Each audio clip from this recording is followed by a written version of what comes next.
5:30 6টার দিকে আমি জানতে পারলাম সিদ্ধেশ্বরী বয়েজ স্কুল থেকে আমাদের কলিগের ভিতর থেকে বারবার আমাকে বকা ছিল এখানে অনিয়ম হচ্ছে, অনেক অনিয়ম হচ্ছে, একটু পারলে এখানে আসেন। আমি তখন দৌড়ে চলে গেলাম, গিয়ে আমি দরজা নক করছি, বারবার নক করছি, অনেকক্ষণ আধা ঘন্টা পরে দরজাটা খুললো, ভিতরে যেতে দিবেই না। তারপরে গেলাম, ওখানে প্রিজাইডিং অফিসার ছিল শামসুল ইসলাম, ইসলামী ব্যাংকের, এবং প্রায় 5-6 জন বিদেশি পর্যবেক্ষক ছিলেন ওই রুমটার মধ্যে। ওখানে কাউন্টিং হচ্ছিল।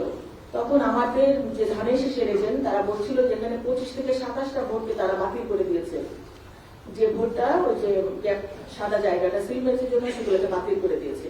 কিন্তু আমরা শুনতে, আমি রওনা হওয়ার আগে জানতে পেরেছিলাম যে নির্বাচন কমিশন থেকে ওই ভোটগুলোকে বৈধ করার জন্য রিকোয়েস্ট করা হয়েছে। তখন আমি প্রিজাইডিং অফিসার শামসুল ইসলামকে বললাম যে এই ভোটগুলো তো নির্বাচন কমিশন থেকে বৈধ করার জন্য বলা হয়েছে। উনি বললেন যে আমরা এরকম কোনো নির্দেশনা পাইনি। তখন রিটার্নিং কর্মকর্তা এই সময় আমার মোবাইলে ফোন দিলেন। আমি তখন বললাম যে ভাই, এখানে তো রিটার্নিং কর্মকর্তা শামসুল ইসলাম, উনি কথা শুনতে চাচ্ছেন না, উনি এগুলোকে মানতে রাজি না।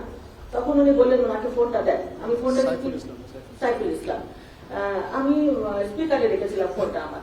স্পিকারে বিদেশি পর্যবেক্ষকরাও শুনছিলেন, বিভিন্ন প্রার্থীর এজেন্ডাও শুনতে পাচ্ছিলেন, ধানের শীষের এজেন্ডাও শুনতে পাচ্ছিলেন, এবং ওই কক্ষের ভিতরে যারা ছিলেন সবাই স্পষ্ট শুনতে পাচ্ছিলেন যে স্পিকারের রিটার্নিং কর্মকর্তা বলছিলেন যে নির্বাচন কমিশন থেকে নির্দেশনা এসেছে এই ধরনের ভোটগুলোকে বৈধ করে দিতে।